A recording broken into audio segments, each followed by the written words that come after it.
और देखिए व्यूवर्स, आप ये तो समझ गए होंगे कि अब सारी बात जो है वो ताकत पर आ चुकी है। पूरा गेम परमाणु पावर का है। तो चलिए जानते हैं कि जब ईरान और इजराइल के बीच ये सीधी जंग शुरू हो चुकी है तो कौन किस पर भारी पड़ सकता है। मैं आपको बहुत जल्दी से कंपैरिजन बताता हूं। अगर सैनिकों की बात की जाए, सैनिक बहुत इंपॉर्टेंट होते हैं, सैनिकों की बात की जाए बहुत जल्दी से मैं आपको बताता हूं। इजराइल के पास, वो बेंजामिन नेतन्याहू की तरफ इजराइल के हम आपको आंकड़े बता रहे हैं और इधर खामनेई आप देख रहे हैं। तो इजराइल के पास 6,70,000 सैनिक है, जबकि ईरान के पास सैनिकों की संख्या 11,80,000 है। तो ये सैनिकों के मामले में ईरान ज्यादा भारी पड़ता हुआ दिख रहा है, लेकिन जो टेक्नोफाइट इजराइल है उसका कोई तोड़ नहीं है पूरी दुनिया में, ऐसा मानकर चला जाता है। और ऐसे में अपनी एम्यूनिशंस, अपनी ताकतों से इजराइल कई बार दूसरे देशों पर भारी पड़ता है। और हाल फिलहाल में अभी इन्होंने हमास का खात्मा किया है, हिजबुल्लाह को धूल चटा दी है। तो ऐसे में अगला मोर्चा क्या ईरान का है। रक्षा बजट की बात करते हैं, 2 लाख करोड़ का रक्षा बजट इजराइल का है। छोटा देश है लेकिन 2 लाख करोड़ का रक्षा बजट है। जबकि अगर ईरान की बात की जाए तो यहां रक्षा बजट 83,000 करोड़ का है। तो यहां अंतर है। और अपने रक्षा बजट में बेंजामिन नेतन्याहू अच्छा खासा पैसा खर्च करते हैं। वो उसकी तकनीक बताती भी है। आपको याद होगा कैसे पेजर हमला किया गया था, पूरे हिजबुल्लाह को साफ कर दिया गया था। और ऐसे में ये पैसा कहां खर्च होता है, किस तकनीक पर खर्च होता है, ये इजराइल हमेशा इसका उदाहरण देता आया है। हालांकि टैंक्स की बात करते हैं, टैंक्स के मामले में इजराइल की संख्या 1,370 है। और अगर ईरान की बात की जाए तो ईरान के पास 1,996 टैंक्स है। तकरीबन 2,000 टैंक्स ईरान के पास मौजूद है।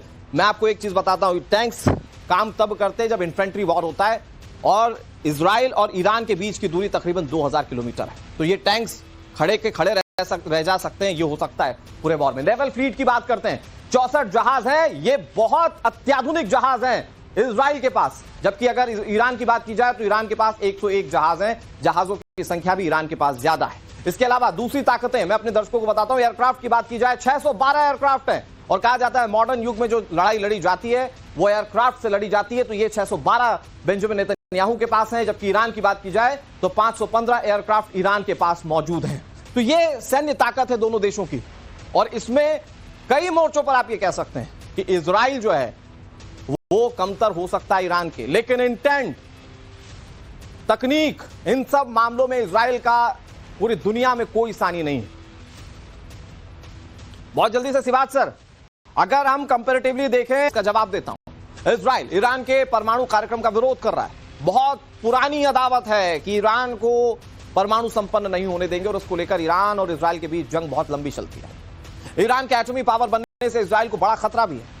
इजराइल का दावा है कि सीक्रेट तरीके से परमाणु बम बना रहा है ईरान। ईरान के पास 15 परमाणु बम बनाने का सामान मौजूद है, ये इजराइल को लगता है। और इसी वजह से अमेरिका इजराइल दोनों ईरान के खिलाफ हैं।